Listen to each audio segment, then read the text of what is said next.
A medication commonly prescribed for arthritis and cancer could be harder to get. It's not a shortage. The drug is tangled up in the abortion battle. Tiffany Craig introduces us to some patients caught in the middle.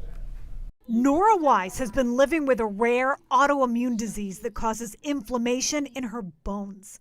For a while, her mom says there was no relief. We're doing therapies and everything we could, but her pain kept increasing and she would be crying all night long. The 10-year-old says the worst pain was in her lungs. It felt like I didn't want to breathe. It just felt like needles. But life changed, her mom says, after a doctor prescribed Methotrexate. It took about 2 weeks and she said she wasn't in pain anymore. Methotrexate slows the body's immune system and reduces inflammation. It's commonly used to treat rheumatoid arthritis and some cancers, but can also be used to terminate non-viable ectopic pregnancies, where a fertilized egg grows outside the womb.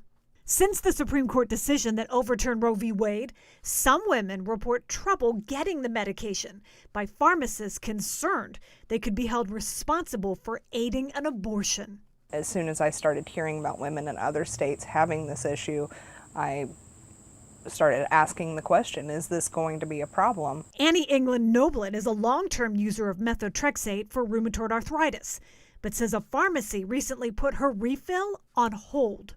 They needed to make sure that my rheumatologist actually prescribed me Methotrexate for my RA and not so that I could, abort a fetus. Noblin lives in Missouri, a state banning almost all abortions. It was immediate anger. I was embarrassed because I was in a pharmacy line. And I said, okay, do you also need to know the first date of my last period as well? John Thopel is an Austin-based OBGYN. He prescribed Methotrexate about 10 times in the last year to end non-viable pregnancies and worries about potential delays in patients getting it. This is a wild world of concern because people are individually interpreting laws and women are definitely going to get hurt. For Nora Wise, the medication is a game changer she wants to keep taking. I know the medicine works. I don't have any more pain. It's just I hope that I'll have my medicine. So how are pharmacies handling prescribing these drugs? Last month, CVS Health started asking pharmacists in some states, including Texas, to verify that certain prescriptions they provide will not be used to end a pregnancy.